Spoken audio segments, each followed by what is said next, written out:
42% కట్టుబడున్నాం. మరి రాష్ట్రంలో కట్టుబడి లేనటువంటి వాళ్ళు ఎవరు? ఇవాళ ఈ జీవో 46 అనేటువంటిది మళ్ళీ వాళ్ళ కొత్తగా ఎందుకు ఇచ్చిండ్రు? ఈ 46 జీవోలో చాలా కష్టపడి తయారు చేసిండ్రు. ఎవరికి ఏం అర్థం కాకుండా చాలా గమ్మత్తుగా అనేకమైన విషయాలు దీనిలో చెప్పారు. ఆశ్చర్యకరమైన విషయం ఏంటంటే ఈ జీవోలో మళ్ళీ మనం ఒకసారి ఉటంకించుకోవాల్సిన అవసరం, రెఫరెన్స్లో డెడికేటెడ్ కమిషన్ రిపోర్ట్ 2011-2025 ఒక డెడికేటెడ్ కమిషన్ రిపోర్ట్ ఇచ్చింది. ఆ రిపోర్ట్ ద్వారా ఇది తయారు చేస్తామని చెప్తున్నారు. మరి మీరు ఫిబ్రవరిలోనే బిల్ 3, బిల్ 4 తయారు చేసి డెడికేటెడ్ కమిషన్ ఇచ్చినటువంటి నివేదికల మేరకు 2 సభల్లో ఆమోదింపజేసుకొని గవర్నర్ గారి ద్వారా రిజర్వ్ చేసుకొని రాష్ట్రపతి గారికి పంపించారు. మరి ఆ నివేదికలు ఎక్కడున్నాయి? మరి వాళ్ళ కొత్త నివేదిక ఎక్కడ వచ్చి పడ్డా? ఏం అవసరం వచ్చి పడ్డది? సరే, ఈ డెడికేటెడ్ కమిషన్ నివేదిక ఎవరికి ఇచ్చిండు ఆయన? ఆ నివేదిక ఎక్కడున్నది? ఆ నివేదికలో ఏమున్నది? ఇంతవరకు తెలియదు. నేను ఉదాహరణకు చెప్తాను. ఇది నేను చూపించేది ఉత్తరప్రదేశ్కు సంబంధించినటువంటి విషయం. ఇక్కడ యోగి ఆదిత్యనాథ్ గారు, జస్టిస్ రామావతార్ సింగ్ గారు డెడికేటెడ్ కమిషన్ నివేదిక ఆ రాష్ట్ర ప్రభుత్వానికి నివేదిక ఇచ్చింది. పత్రికల్లో ప్రముఖంగా వచ్చింది. దీంట్లో జస్టిస్ రామావతార్ సింగ్ కమిషన్లో 5 మెంబర్లు ఉన్నారు. 350 పేజీల రిపోర్టు, చాలా నిపుణులతో జస్టిస్ రామావతార్ సింగ్ కమిషన్ వేసిరు. డెడికేటెడ్ కమిషన్ సుప్రీంకోర్టు చెప్పిన దాని ప్రకారం నివేదిక ఇచ్చింది. ఇది ఉత్తరప్రదేశ్ది. ఇంకో ముచ్చట కర్ణాటక పోదాం. కర్ణాటకలో జస్టిస్ భక్తవత్సలం కమిషన్ వేసిండ్రు. ఆయన నివేదిక ఇచ్చిండ్రు, పత్రికల్లో ప్రముఖంగా వచ్చింది. ఇంకో దగ్గరికి పోదాం, గుజరాత్కి పోదాం. గుజరాత్లో అక్కడ జస్టిస్ జవేరి గారి కమిషన్ వేసిర్రు. జవేరి గారు ఆ ముఖ్యమంత్రి గారికి నివేదిక ఇచ్చాడు. ఆ నివేదిక ఆమోదింపబడ్డది. ఈ అన్ని కమిషన్లలో కూడా నిపుణులైనటువంటి సామాజికవేత్తలను, రిటైర్డ్ IAS ఆఫీసర్లను, రిటైర్డ్ జడ్జిలను, నిపుణులతో 9 మందితో, 10 మందితో, 20 మందితో. ఉత్తరప్రదేశ్లో జస్టిస్ రామావతార్ సింగ్ కమిషన్ 75 జిల్లాలు తిరిగింది. 3 నెలలు. 3 నెలలు రిపోర్ట్ ఇవ్వడానికి సమయం తీసుకున్నారు. 6 నెలల సమయంలో 350 పేజీలు ఇచ్చారని చెప్పి ముఖ్యమంత్రి కార్యాలయం నుండి వచ్చింది. ఇవాళ నేను ఈ ప్రభుత్వాన్ని అడుగుతున్నా, మీరు వేసినటువంటి డెడికేటెడ్ కమిషన్ నివేదిక ఇచ్చినట్టు ఇట్లా ఏమైనా చూపిస్తారా? ఎవడన్నా మీరు దేశానికి రోల్ మోడల్ కదా, ఈ విధంగా మీరేమన్నా చూపించగలుగుతారా? మీ డెడికేటెడ్ కమిషన్ ఎవరికి నివేదిక ఇచ్చింది? ఆ నివేదిక ఎక్కడున్నది? ఆ నివేదిక ఎన్ని పేజీలు? ఇంకో ముచ్చట ఇంకా చాలా వివరంగా ఇవ్వదలుచుకున్నా. నేను మీకు నివేదికలు కూడా నేను ఇవ్వదలుచుకున్నా. నా దగ్గర మధ్యప్రదేశ్ నివేదిక ఉన్నది, నా దగ్గర ఉత్తరప్రదేశ్ నివేదిక ఉన్నది, నా దగ్గర కర్ణాటక నివేదిక ఉన్నది. ఎన్ని పేజీలో కూడా ఉన్నది. నేను ఇప్పుడే చూపిస్తాను, వీటిలో ఉన్నది. మరి డెడికేటెడ్ కమిషన్ నివేదిక ఎక్కడ పోయింది? పారదర్శకత ఎక్కడ పోయింది? కాబట్టి ప్రధానంగా మనం అర్థం చేసుకోవాల్సింది, బీసీలను మోసం చేసుడు తప్ప దీనిలో ఏమి లేదు అనేటువంటిది మొదటి పాయింట్. ఫిబ్రవరిలోనే నివేదికలు ఇచ్చిందని చెప్తూ స్థానిక సంస్థలే కాదు, విద్యా ఉద్యోగ రంగాల్లో కూడా రిజర్వేషన్లు మేము కల్పిస్తామని చెప్పి, మీరు అడగని దాన్ని కూడా మేము ఘనంగా ఇవ్వబోతున్నామని చెప్తూ, మరి విద్యా ఉద్యోగ రంగాలకు సంబంధించినటువంటి రిజర్వేషన్లు పెంచాలంటే నివేదిక ఎవరు ఇవ్వాలి? మీరే అపాయింట్ చేసినటువంటి శాశ్వత ప్రాతిపదికన ఉన్నటువంటి జి నిరంజన్ గారి బీసీ కమిషన్ ఇవ్వాలి. మరి విద్యా ఉద్యోగ రంగాల్లో 42% రిజర్వేషన్లు ఇచ్చినాము, దానికి కూడా బిల్ 3 తయారు చేసి కేంద్రానికి పంపించినాం అంటున్నారు కదా రాష్ట్రపతి గారికి. మరి ఆ నివేదిక ఎవరు ఇచ్చిండ్రు? ఆ నివేదిక నట GOMS నెంబర్ 1 ద్వారా ఫిబ్రవరి 27వ తారీఖు నాడు ఇంకొక కమిషన్ వేసిందట. ఆ కమిషన్ మార్చి 2, 3 తారీఖు వరకే నివేదిక ఇచ్చిందట. మార్చి 6వ తారీఖు నాడు క్యాబినెట్లో ఆమోదించిందట. ఎంత దుర్మార్గమైనటువంటి విషయం. 56-60% ఉన్నటువంటి బీసీలు విద్యా ఉద్యోగ ఆర్థిక రాజకీయ రంగాల్లో ఎట్లా వెనుకబడి ఉన్నారు, ఎంత ప్రాతినిధ్యం లేదు, వాళ్ళ స్థితిగతులు ఎట్లున్నాయనేది 3 రోజులు రాసిస్తారా సింగిల్ మెన్? కాబట్టి ఇదంతా కూడా ఈ కాంగ్రెస్ పార్టీ మనల్ని మోసం చేస్తున్నది. ఇది మొదటి నుండి నేను చెప్తూ వస్తున్నప్పటికీ కొంతమంది భజన పరులు దీన్ని ఈ విధంగా కావడానికి ప్రయత్నం జరిగిందనేటువంటి విషయాన్ని మనవి చేస్తూ ఉన్నా. కాబట్టి ఇవాళ 46 ఇచ్చారు. ఈ 46లో ఏమన్నది? Law laid down by the apex court, అది డిసెండింగ్ ఆర్డర్లో పోవాలంటున్నారు. Law lay down by the apex court ఏం చెప్పినారు? ముందట ట్రిపుల్ టెస్ట్లో ఎస్సీ ఎస్టీ బీసీ కలిపి 50 దాటద్దు అంటున్నారు. డిసెండింగ్ ఆర్డర్ అంటే ముందు ఎస్సీలకు జనాభా ప్రాతిపదికన, ఎస్టీలకు జనాభా ప్రాతిపదికన, ఈ వర్టికల్ 50లో వాళ్లకు జనాభా ప్రకారం భోంగా మిగిలిందే బీసీలకు. మరి 42% ఇస్తాన్న 9 జీవో ఏడబోయింది? నువ్వు ఇచ్చినటువంటి మున్సిపల్ డిపార్ట్మెంట్ ద్వారా, పంచాయతీ డిపార్ట్మెంట్ ద్వారా ఇచ్చినటువంటి జీవోలు ఏడబోయినాయి. కాబట్టి ప్రతి జీవో తప్పు, మోసం చేయడం, దగా చేయడం. అందుకని ఇవాళ మనం కృష్ణయ్య గారి నాయకత్వంలో 50 ఏళ్ల నుండి కృష్ణయ్య గారి పోరాటాల గురించి మనం ప్రత్యేకంగా చెప్పాల్సిన అవసరమే లేదు. ఎవరైనా అసెంబ్లీలో మనం చాలా సందర్భాల్లో విన్నాం. ఒకనాడు ప్రణయ్ భాస్కర్ అని చెప్పి ఒక మంత్రిగా ఉన్న వ్యక్తి కృష్ణన్న లెటర్ రాసిస్తే నాకు హాస్టల్లో సీట్ వచ్చిందని చెప్పిండు. కృష్ణ యాదవ్ అనేటువంటి ఒక మంత్రి చరిత్రలో చూడండి ఒక్కసారి పుట్టల్లో అసెంబ్లీలో ఆయననే లెటర్ రాసిస్తే చదువుకున్నా స్కాలర్షిప్ వచ్చిందన్నాడు. ఇవాళ మల్కాజ్గిరి పార్లమెంట్ సభ్యులుగా ఉన్నటువంటి ఈటల రాజేందర్ గారు ఆనాడు ఆర్థిక మంత్రిగా ఉన్నప్పుడు అసెంబ్లీలో చెప్పారు, కృష్ణన్న నాకు లెటర్ రాసిస్తే హాస్టల్లో సీట్ వచ్చిందని. ఎందుకు చెప్తా ఉన్నానంటే, జెండాలకు దూరంగా బీసీల ఎజెండాను పట్టుకొని కృష్ణయ్య గారు పోరాటం చేస్తున్నారు. మీరు ఏం చేసినా మాకు 42% ఇస్తా ఉన్నావు కదా, నువ్వు ఇస్తా అన్నప్పుడు నీకు సపోర్ట్ చేయాలని చెప్పి సానుకూలంగా కృష్ణయ్య గారు ముందుకొచ్చి అనేక సందర్భాల్లో కొన్ని సందర్భాల్లో సపోర్ట్ చేసే ప్రయత్నం కూడా చేశారు. కారణం ఏంది? 42% నిలబడాలని. ఇవాళ మనం ప్రత్యేకంగా గమనించాల్సింది ఏంటంటే, చాలా విషయాలు ఉన్నాయి కానీ వీటిని అన్నింటినీ చెప్పకుండా మనము కనుక సర్వే చేయాలంటే విద్యా ఉద్యోగ రంగాల్లో కానీ ఇతరత్ర అన్ని రంగాల్లో కానీ రిజర్వేషన్ల పెంపుదల కోసం, రిజర్వేషన్లను కల్పించడానికి సర్వే చేయాలంటే సుప్రీంకోర్టు మనకు మండల్ కమిషన్ జడ్జిమెంట్లో, ఇందిరా సాహ్ని జడ్జిమెంట్లో చాలా స్పష్టంగా 340 అధికరణ కింద ఒక కమిషన్ వేయండి అని చెప్పింది. అది ప్రెసిడెంట్ అసెంట్ తీసుకోవాలి. ఒకవేళ రాష్ట్రాల స్థాయిలో జరగాలన్నప్పుడు ఏం చేయాలన్నప్పుడు మనకు కృష్ణమూర్తి, వికాస్ కిషన్ రావు గవాలి కావచ్చు, ఎంఆర్ బాలాజీ కావచ్చు, వసంత్ కుమార్ కావచ్చు, ఇలాంటి అనేకమైనటువంటి కేసులలో ఏం చెప్పిందంటే, మీకు అదే ఏది 340 అధికరణకు సంబంధమైనటువంటి యాక్ట్ ద్వారా చేయండి అన్నది. అలాంటప్పుడు మనకు రాష్ట్రాలలో కమిషన్ ఆఫ్ ఎంక్వైరీస్ యాక్ట్ 1952 ద్వారా ఒక కమిషన్ వేసుకొని మనం గణన చేయాలి. ఈ రాష్ట్రంలో గణన చేసింది ఎవరు? Planning department. ప్లానింగ్ డిపార్ట్మెంట్కి హెడ్ ఎవరు? ఒక ప్రిన్సిపల్ సెక్రటరీ సందీప్ కుమార్ సుల్తాని అని ఒక సీనియర్ ఐఏఎస్ ఆఫీసర్. ఆయన చేసిన లెక్కలకి ఏం శాంటిటీ ఉంటుంది?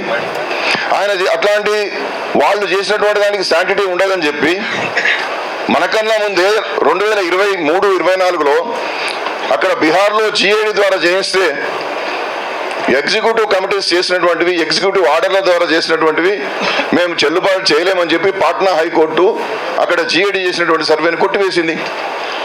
ఆ విషయాలన్నీ విన్న తర్వాత కూడా ఇవాళ ఈ రాష్ట్ర ప్రభుత్వం ఇక్కడ మళ్ళీ ప్లానింగ్ డిపార్ట్మెంట్ ద్వారా చేయించింది.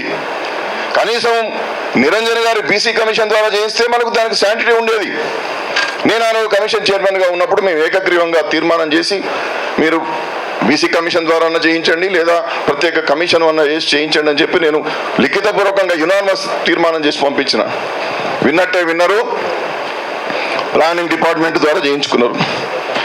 ప్లానింగ్ డిపార్ట్మెంట్ ద్వారా చేసినటువంటి ఇది ఏదైతే ఉందో ఇవాళ ఇదేంది, ఇటు పక్కకు రేవంత్ రెడ్డి గారు, అటు పక్కకు ముఖ్యమంత్రి, ఉప ముఖ్యమంత్రి గారు బొమ్మలు పెట్టుకున్నారు. సర్వస్వతంత్రంగా ఎవరి ప్రభావం లేకుండా, ఎవరిని ఇన్ఫ్లుయెన్స్ చేయకుండా చేయాల్సినటువంటి సర్వే ఇద్దరు బొమ్మలు పెట్టుకొని చేసుకున్నారు. ఇదేమన్నా కాంగ్రెస్ పార్టీ సంక్షేమ కార్యక్రమమా? ఈ బొమ్మలు చూస్తే నేను ఎందుకు ఇస్తాను? నేను ఇయ్యని. మా ఆనందన్న దీంట్లో డీటెయిల్ నింపడు, మా కృష్ణన్న దీంట్లో డీటెయిల్ నింపడు, రామకృష్ణ గారు బయట గెట్ అవుట్ అంటాడు. వాళ్ళ బొమ్మలు పెట్టుకుని అవుతాయి, మేము ఎందుకు ఇస్తాం? నువ్వు ఏం చేస్తావు? మా పట్టుకపోయి మాకు రైట్ టు ప్రైవసీ ఉన్నది. జస్టిస్ పుట్టస్వామి గారి 9 మందితో కూడినటువంటి ధర్మాసనం ఏం చెప్పింది? Right to privacy also one of the fundamental right అని చెప్పింది. మరి నువ్వు నీ ఇష్టం వచ్చినట్టు నువ్వు రియల్ ఎస్టేట్ చేస్తున్నావా, నువ్వు అప్పులు ఇచ్చినావా, ఎవరికి కొట్టినావు, నువ్వు రియల్ ఎస్టేట్ ద్వారా సంవత్సరానికి ఎంత సంపాదిస్తున్నావా, 1 కోటి సంపాదిస్తున్నావా, 10 కోట్లు సంపాదిస్తున్నావా, ఎంతమంది భార్యలు ఉన్నారు, ఎంతమంది పిల్లలు ఉన్నారు, దీన్ని అడిగిండ్రు. ఇది ఎవ్వరం కూడా మనం నింపలే. ఎందుకంటే దీన్ని తొలి దశలోనే ఎవరన్నా కేసు వేస్తారు, కొట్టేస్తారు, ఏమో ఈ సర్వే లేదు ఏం లేదు దుకాణం బంద్ చేద్దాం అనుకున్నాడు. కానీ ఇక్కడ విఘ్నులైనటువంటి పెద్దలందరూ కూడా మా జాతికి మేలు జరగాలని చెప్పి ఎవ్వరం కూడా మనం పోలే. అయినప్పటికీ మొత్తం సర్వే జరగలే. హైదరాబాద్లో 30% కూడా జరగలే, పట్టణాల్లో 40% కూడా జరగకపోయినా 99% సర్వే జరిగిందంటున్నాడు. మనం అనేక కంప్లైంట్స్ చేసినప్పటికీ వాళ్ళు నివేదికలు తయారు చేసుకున్నారు. నేను అడుగుతున్నా, మరి కనీసం ఈ సిపెక్ సర్వే నివేదిక ఎక్కడున్నది? మంత్రివర్గం ఎప్పుడు ఆమోదించింది? అసెంబ్లీకి ఎందుకు పెట్టలేదు? కౌన్సిల్ ఎందుకు పెట్టలేదు? ఇవన్నీ నేను చెప్పడం విమర్శ కోసం చెప్తలేను, మన అందరూ తెలవాలి. ఇంత కుట్రపూరితంగా మొదటి నుండి సర్వేలేమో సిపెక్ అనేటువంటి ప్లానింగ్ డిపార్ట్మెంట్ ద్వారా చేయిస్తారు, ఒక స్వచ్ఛందమైనటువంటి కమిషన్లు అందుబాటులో ఉన్న దాని ద్వారా చేయించరు. తర్వాత వెంకటేశ్వరరావు గారి కమిషన్ వేయాలని చెప్పి కృష్ణన్న ఏం చేసిండు, అక్కడ మహారాష్ట్రలో ఎప్పుడైతే బీసీ కమిషన్ ద్వారా చేస్తే కొట్టేసిండ్రో, అయ్యో ఇది ఉన్న రిజర్వేషన్ పోయేటట్టున్నదని చెప్పి ఆయన హైకోర్టుకు పోయి కృష్ణయ్య గారు ఆర్డర్ తీసుకొచ్చిండు. ఆ ఆర్డర్లు ఏం చెప్పినారు, వికాస్ కిషన్ రావు గవాలిలో పారా 13లో ఏదైతే చెప్పినారో దాని ప్రకారం ట్రిపుల్ టెస్ట్ ప్రకారం వేయండి అన్నారు. ఈ ట్రిపుల్ టెస్ట్ ఎక్కడి నుంచి వచ్చింది? కృష్ణమూర్తి భూమిక ద్వారా వచ్చింది. కాబట్టి కృష్ణమూర్తి కేసులో ఏం చెప్పినారు, a commission, a dedicated commission need to be appoint under article 340 or spirit. Spirit అన్నప్పుడు ఇక్కడ 1952 కమిషన్ ఆఫ్ ఎంక్వైరీస్ యాక్ట్ కింద వేయాల్సి ఉండే. ఇంత గొప్ప విషయాన్ని ఒక్క వ్యక్తిని కమిషన్ చైర్మన్ గా వేసి, బీసీ వెల్ఫేర్ ద్వారా వేసి, దానికి క్వాసి జ్యుడిషియల్ నేచర్ లేకుండా, సివిల్ కోర్టు పవర్స్ లేకుండా, పారదర్శకతకు అవకాశం లేకుండా వెంకటేశ్వరరావు అనే ఒక రిటైర్డ్ ఐఏఎస్ ఆఫీసర్ని వేసారు. ఆయన నివేదిక ఎప్పుడు ఇచ్చిండో తెలియదు, ఇయ్యలేదా తెలియదు. అప్పుడు ఇస్తే బిల్లులు తయారు చేసినామన్నారు, మళ్ళీ ఈ జీవో మాత్రం మళ్ళీ వాళ్ళు కొత్తగా మళ్ళీ తీసుకున్నాం అంటున్నారు. ఈ మొత్తం రిపోర్ట్లు బయట పెట్టాలి, పబ్లిక్ డొమైన్లో పెట్టాలి. ఇది ప్రజాస్వామ్య భారతదేశం, ఇది ప్రజాస్వామ్య రాజ్యాంగాన్ని నమ్మినటువంటి వాళ్ళం. ఈ రాజ్యాంగం అందరికీ సమానమైనటువంటి హక్కులు ఇచ్చింది. ఏ కార్యక్రమం చేసినా పారదర్శకంగా ఉండాలి, ప్రజాస్వామ్యబద్ధంగా ఉండాలి, ప్రజలందరి యొక్క సలహాలు సూచనలు తీసుకొని ముందుకు పోవాలి. అందుకోసమే పబ్లిక్ డొమైన్లో పెట్టాలనేటువంటి డిమాండ్ వస్తుంది. మీరు పబ్లిక్ డొమైన్లో పెట్టి ఆబ్జెక్షన్స్, సజెషన్స్ కాల్ఫర్ చేయకుండా, మీ నివేదికలు ఎక్కడున్నాయో చెప్పకుండా, మీరు వేసినటువంటి నివేదికలకు ఉన్నటువంటి లేదా మీ కమిషన్లకు ఉన్నటువంటి శాంక్టిటీని చెప్పకుండా, ఇది మొత్తం మోసం, దగా చేసేటటువంటి కార్యక్రమం ఈ 4 జరిగింది. కాబట్టి ఇవాళ మనం ఇది నిలదీయాల్సిన అవసరం ఉన్నది. అన్ని రాష్ట్రాల్లోనేమో బ్రహ్మాండంగా జడ్జిలను వేసుకొని, ఎక్స్పర్ట్స్ వేసుకొని పోతే, వెంకటేశ్వరరావు గారికి ఒక్క ఎక్స్పర్ట్ను కూడా ఇవ్వకుండా 800 పేజీలు రాసిండు. రాజకీయంగా ఎవరికి అవకాశాలు రాలేదు, విద్యా ఉద్యోగ రంగాల్లో ఎవరికి అవకాశాలు రాలేదు, వాళ్ళ స్థితిగతులు ఎట్లున్నాయి, సంచార కులాలు, విముక్త జాతులు, చాలా ఛిద్రంగా ఉన్నటువంటి కులాలు ఎక్కడున్నారు, ఎంతమంది వార్డు మెంబర్లు రాలేదు. ఇదే కృష్ణమూర్తి కేసులో చాలా స్పష్టంగా విద్యా ఉద్యోగ రంగాల్లో వెనుకబడతానం వేరు, రాజకీయ రంగాల్లో వెనుకబడతానం వేరు. కాబట్టి బీసీ కమిషన్ స్పిరిట్ గా తీసుకోరాదు, డెడికేటెడ్ ఇండిపెండెంట్ కమిషన్ వేయాలని చెప్పి చాలా స్పష్టంగా చెప్పడం జరిగింది. కాబట్టి కదా ఇవాళ డెడికేటెడ్ కమిషన్ మనం కమిషన్ ఆఫ్ ఎంక్వైరీస్ యాక్ట్ 1952 కింద వేయమంటున్నాం. ఈ డెడికేటెడ్ కమిషన్ ఈ సర్వే మొత్తం చేయాలి. ప్లానింగ్ డిపార్ట్మెంట్ చేసి లోపల ఇచ్చిన దాంతో లెక్కలకు పోవద్దు. ఇక్కడ చాలా స్పష్టంగా వర్తమాన స్థితిగతులకు అనుగుణంగా సమగ్రంగా అధ్యయనం చేసి ఈ కమిషనే నివేదిక ఇవ్వాలని చెప్పాను. నువ్వు ప్లానింగ్ డిపార్ట్మెంట్ ద్వారా సర్వే చేయించినావు, ఏకసభ్య కమిషన్లు 2-3 సార్లు వేసినామని చెబుతున్నావు, వాళ్ళు నివేదికలు ఇచ్చినామని చెప్తున్నారు. ఆ నివేదికలు ఎక్కడున్నాయో తెలియదు. ఇవాళ మళ్ళీ జీవో 46ను తీసుకొచ్చినావు. కాబట్టి ఇదంతా కూడా మనల్ని తప్పు చేసే కార్యక్రమాలు చేస్తున్నారు. దీన్ని మనం గమనించి ఈ 46 జీవో బీసీల యొక్క ఉన్నతమైనటువంటి అవకాశాలను కాలరాసేటటువంటిది. మీ దగ్గర కనుక మీరు మండల్ కమిషన్ జడ్జిమెంట్లో చూసినప్పుడు, ఇందిరాసాని జడ్జిమెంట్లో 667 కావచ్చు, 849 కావచ్చు, 43 కావచ్చు, లేదా 881 కావచ్చు, ఈ పేరాలు చదవండి. ఎక్స్ట్రాడినరీ సిచ్యువేషన్స్ కనుక క్రియేట్ చేయగలిగితే 50% అనేటువంటిది క్యాప్ వర్తించదు. వైవిధ్యమైనటువంటి ఈ దేశంలో రాజకీయ వెనుకబాటుతనం ఉండొచ్చు, విద్యా ఉద్యోగ రంగాల్లో వెనుకబాటుతనం ఉండొచ్చు, ఆధునిక అభివృద్ధిని అందుకున్నటువంటి పరిస్థితులు ఉండవచ్చు. కాబట్టి దాన్ని ఒక ప్రత్యేకమైనటువంటి కమిషన్ వేసి, ఆ కమిషన్ ద్వారా నిర్ధారణ చేసి, దాన్ని కోర్టుల ముందు పెట్టి, కోర్ట్స్ కనుక ప్రామాణికమైన పద్ధతులు ఉన్నాయని చెప్పి యాక్సెప్ట్ చేసిన ఎడల 50% క్యాపులు దాటవచ్చు అని చెప్పి 1992లో ఇందిరాసాని కేసులో చాలా స్పష్టంగా గౌరవనీయ సుప్రీంకోర్టు 9 మందితో కూడినటువంటి ధర్మాసనం చెప్పింది. కాబట్టి ఇవాళ మీరు కనుక ఒక కమిషన్ వేసి వాళ్ళ సర్వే చేయించి, ఆ సర్వే ద్వారా కనుక నివేదిక ఇవ్వగలిగితే మనకు 42% నిలబడేది. 140 కులాల్లో 100 కులాలు ఇంతవరకు వార్డు మెంబర్లు కాని వాళ్ళు, ఎంపీటీసీలు కాని వాళ్ళు, సర్పంచులు కాని వాళ్ళు ఉన్నారు. అంతకన్నా అసాధారణమైన పరిస్థితి ఏం కావాలి మీకు? లెక్కలు కళ్ళ ముందు స్పష్టంగా కనబడుతున్నప్పుడు కొన్ని ప్రామాణికమైనటువంటి పద్ధతులు పాటిస్తే అది నిలబడేది. కాబట్టి ఇదంతా కూడా ఒక దుర్మార్గం, ఒక దగ, ఒక మోసం జరుగుతున్నది. దాన్ని గవర్నర్ గారి దగ్గర బీజేపీ సహకరిస్తలేరు, రాష్ట్రపతి గారి దగ్గర బీజేపీ సహకరిస్తలేరు. మరి బీజేపీ పార్టీ ఇచ్చినాయి కదా ఇవి, ఈ బీజేపీ పార్టీ ఇచ్చినాయి కదా కర్ణాటకలో, ఉత్తరప్రదేశ్లో బీజేపీ పార్టీ ఇచ్చింది కదా. మరి వీళ్ళు సక్రమంగా చేస్తారు. గుజరాత్లో 10% రిజర్వేషన్లు ఉండే, జవేరీ కమిషన్ వేసి 27% చేసుకున్నారు. ఇవాళ 27% రిజర్వేషన్లతో గుజరాత్లో ఎలక్షన్ జరిగినాయి. మహారాష్ట్రలో కూడా 22 ఉండే, అక్కడ కూడా 27% అయింది. ఇవాళ భక్తవచనం వచ్చినటువంటి దాంతో కర్ణాటకలో కూడా రిజర్వేషన్లు పెరిగాయి.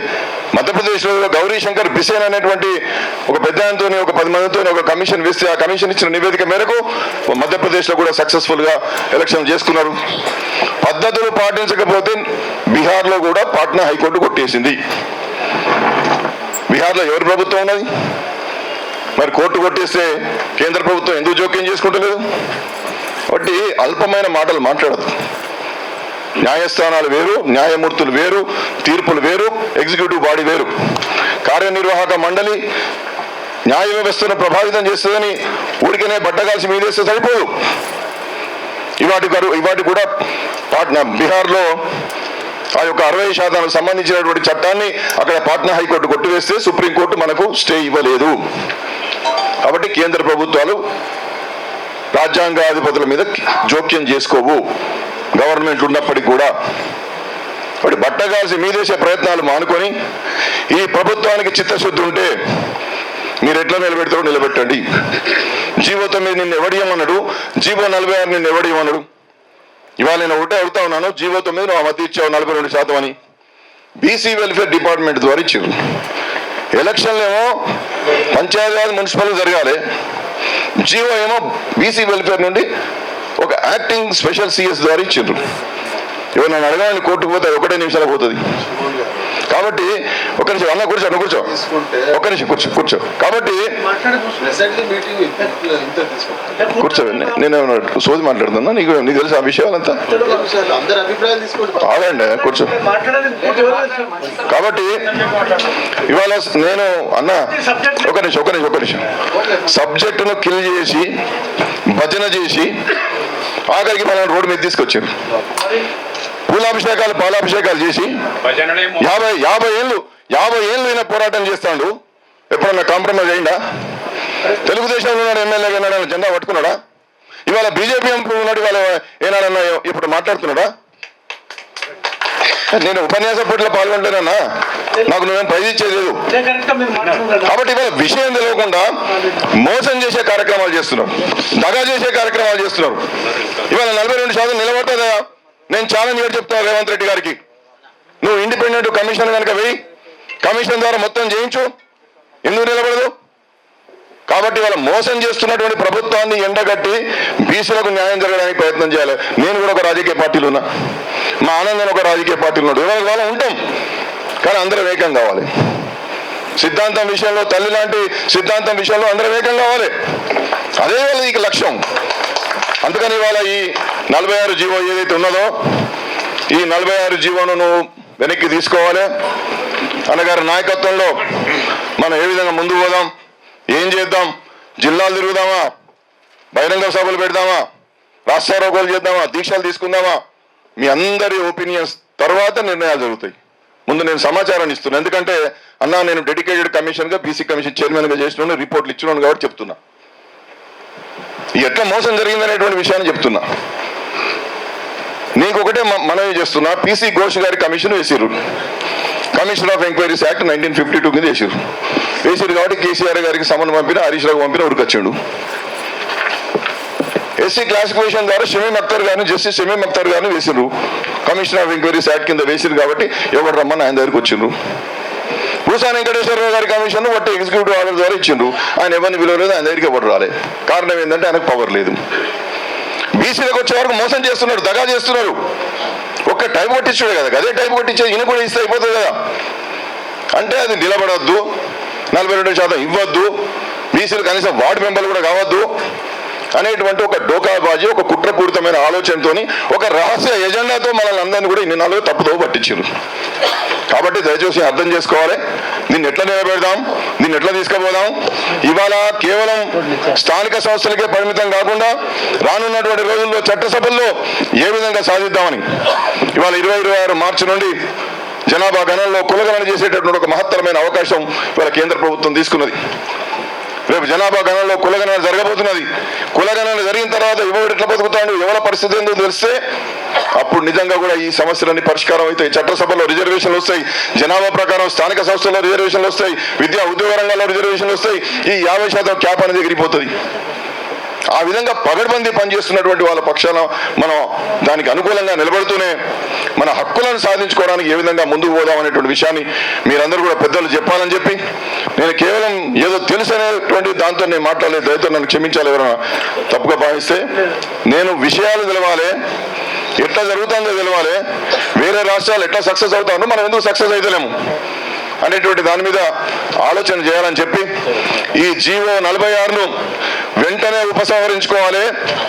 మాకు నీ మొత్తం విషయాలు బయటపడ్డాయి. గౌరవనీయులైనటువంటి మాన్య ముఖ్యమంత్రి శ్రీ రేవంత్ రెడ్డి గారు, నీ నిజస్వరూపం బయటపడ్డది. బీసీలను మోసం చేస్తే బీసీలు అజ్ఞానులు కాదు, ఇగో ఇంతమంది గొప్ప వాళ్ళు ఉన్నారు ఇక్కడ. రాష్ట్రం అంతా అట్టుడికిపోతున్నది. 60% ఉన్నటువంటి వాళ్ళను మోసం చేసే ప్రయత్నం చేయడం సబబు కాదని చెప్పి నేను ముఖ్యమంత్రి గారికి మనవి చేస్తూ, ఇప్పుడు రాములు యాదవ్ గారు జాతీయ యాదవ హక్కుల పోరాట సమితి నాయకుడు వేదిక మీదకి రావాలి.